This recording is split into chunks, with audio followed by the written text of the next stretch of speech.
How's it going, Yankee fans? Welcome back to Fireside Yankees with your boys, Alex and Ryan. Today we're discussing kind of how the Yankees can offload Josh Donaldson and Aaron Hicks, who accrue $31.5 million in total salary space this season, or upcoming season, rather, and the ways that general manager Brian Cashman can get rid of them, right? Aaron Judge really wants to go to a team that's going to continue spending and adding pieces, and the Yankees don't seem to have that much money if they're going to hover around their 2022 total payroll, unless they're going to push into the second tier of the luxury tax threshold. But with that being said, they can find ways to add more money, and part of that, strategy is offloading Donaldson and offloading Hicks, who don't really seem to have a place in this team moving forward. Specifically, Hicks. Donaldson could play third base, and obviously he was very good defensively this past year, but you're looking at both of them, and you could see replacements on the roster already, DJ LeMahieu or, Oswaldo Cabrera as that super utility option, kind of filling in the outfield if need be. Hicks is not going to be playing left field next year. They're looking at Yoshida, looking at Benintendi, others that can really start. And, 10.5 mil for a backup outfielder is a little bit pricey, in my opinion, especially when you have guys like Oswaldo Cabrera capable of filling in, and probably they would prefer to go that route.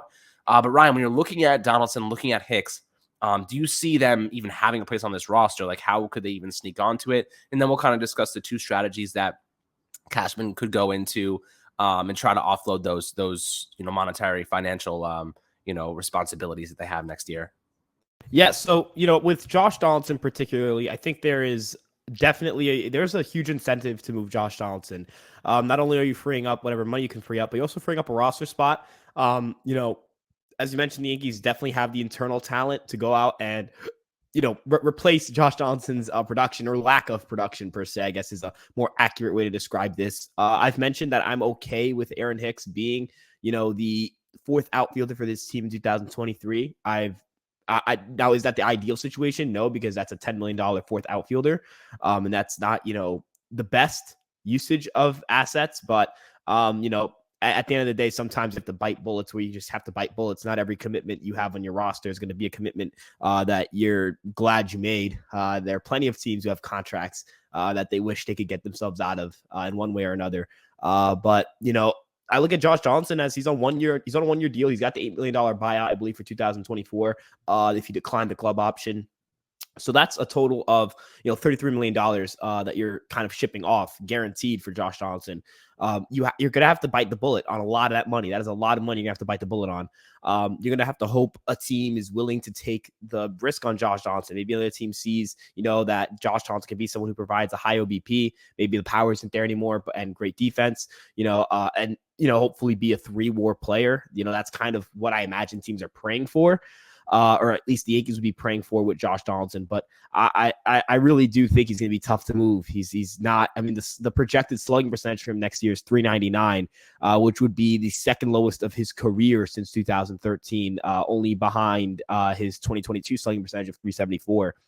They don't really like his average for 2023, his on-base percentage for 2023. It's all, kind of career worst type numbers.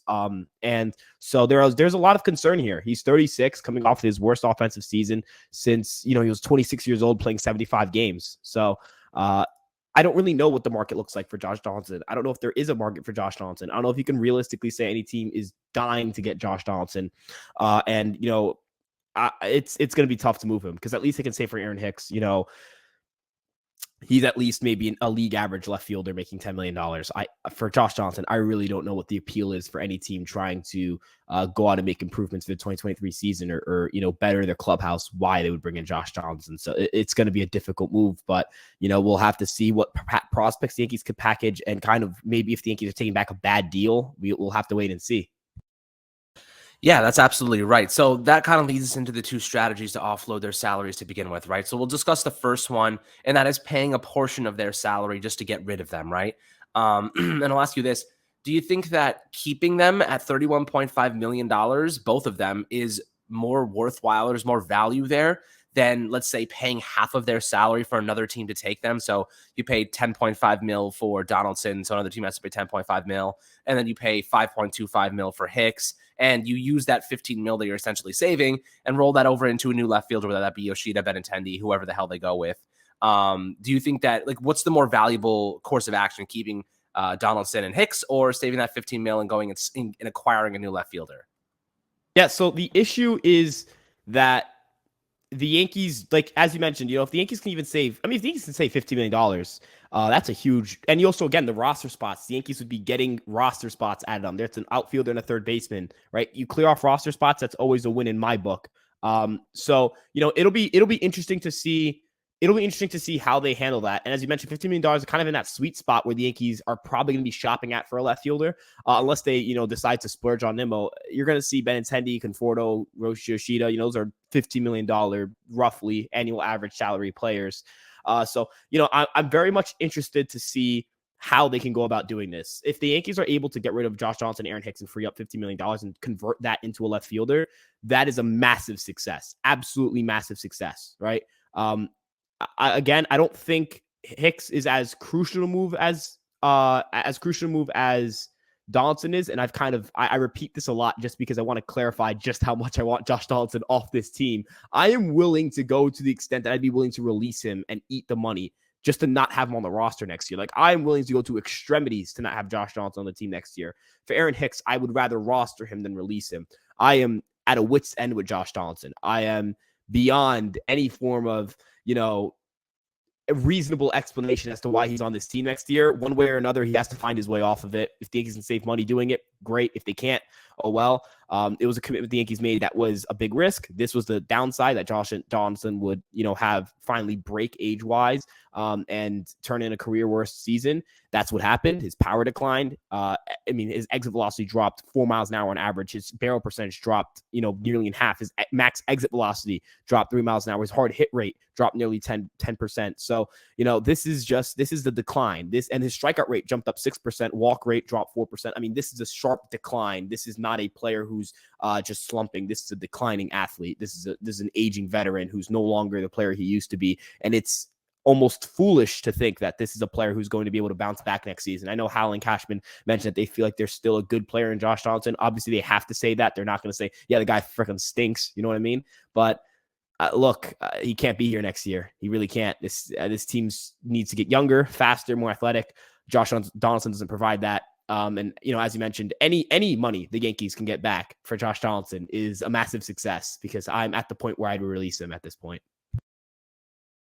Right. So, as you mentioned, Josh Donaldson's value is certainly degrading with age. And, they seem to think that he could bounce back after a down year. But, being a Yankee is not easy. And I don't think that's really realistic to consider. Defensively, he was great. If he could replicate that and then boost his offensive stats, maybe you could justify it. But he doesn't seem to have that same power. Clearly he pimped a couple of not homers and he thought they were leaving the park and they didn't. So, maybe he just doesn't have that same power with age taking hold. But, the second option for the Yankees here to get rid of these two players is to package them with others in a potential trade to get rid of their entire salary. So, some people have brought up the idea of utilizing Gleyber Torres in that way, but new reports regarding DJ LeMahieu's injury are not so great, and that could impact Gleyber Torres' future with the team.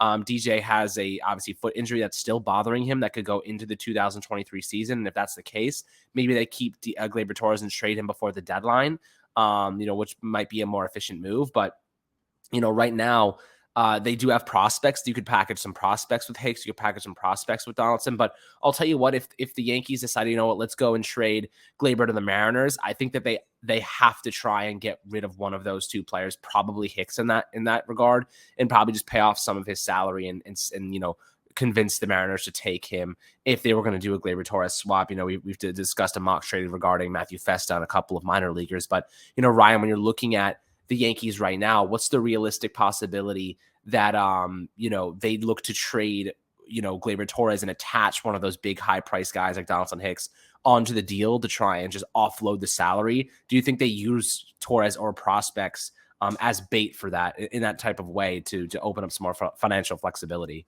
Yeah, I think prospects would be a little more enticing just because, you add on Gleyber to Josh Donaldson. So Josh Donaldson, $33 million guaranteed because of the buyout. And you add on Gleyber, that's $43 million. That's roughly $43 million guaranteed that you're taking on. That's a lot of money. That is a lot of money for any team to take on. And if you think of a competitive team, that may have a larger payroll, Even if you're a team spending, let's say, I don't know, $170 million next season, where you're talking about nearly a fourth year payroll going to Josh Donaldson and Gleyber Torres. So that would be a tough ask. I do think prospects are the way. I think that they can, definitely shuffle a couple of younger pieces and convert them into, as you mentioned, kind of trade bait. Hey, you want this pitcher, or you want this prospect, you want this guy, take on X amount of salary for Josh Donaldson, and you're basically buying prospects. Now, how valuable are those prospects monetarily is a completely different question. And again, it may be a situation where the Yankees have to take a not great contract back, or maybe a guy that was a non-tender candidate for another team that they decide to tender. Josh Donaldson got here by being traded for Gio Urshela and Gary Sanchez, two guys that the Yankees I don't think wanted to tender contracts to and commit that type of money to. So perhaps you see a situation like that where the Yankees are getting an arbitration eligible player making roughly $7-8 million. I don't necessarily know who that could be off the top of my head, but you could definitely see that. The Yankees are going to have to get creative here. It'll be very interesting because I don't know what Josh Donaldson's market looks like, and I don't think there is one for him. So the Yankees are going to have to kind of generate or almost kind of create a market for Josh Donaldson and create a situation where if you're a team, you're going out of your way to acquire a guy like him because there's a reason to do so. And the Yankees definitely have a good farm system. They definitely have, the resources to eat up some of the salary. But I think if we're going to see Gleyber move, they won't be packaged with Donaldson because I think it more likely prospect just because how much money up front you're asking a team to take on. Yeah, that seems to be the most, efficient method if the Yankees do want to offload these two players. But in my opinion, I do believe that is the course of action that will take place in terms of they will be looking to get rid of them because, reports indicated they wanted to do it at the trade deadline. They did not manage to do that. But I am curious to see the method that they go about in terms of just convincing another team to take Donaldson in the first place. Hicks, I feel like, as you mentioned, a little bit easier to move, but Donaldson has a lot of baggage, so it will be interesting to see how they go about this. That probably will go down as one of the worst trades that Cashman ever made to acquire IKF and Donaldson. And now we're kind of sitting here like, wow, like why? And we were curious at the time, like mostly when we acquired those two guys, we were like, okay, Donaldson back, and maybe we get some additional value towards the end of his career. IKF, maybe could be he's a stopgap. Everybody always viewed him as a stopgap, but now kind of we're sitting here like we got rid of. I guess Gio could have been a decent third base option. Probably was a little bit better than Donaldson this past year. And, Gary had to go at some point. So, it is what it is. But I'd love to hear your perspectives, guys, below in the YouTube comment section regarding these two players, their financial commitments. Do you think, either of these two strategies would work? Which one would you choose if you had to choose? Always happy to hear your perspectives as always. And make sure to have a fantastic rest of your day. Like and subscribe. And we'll catch you guys on the next Fireside Yankees episode.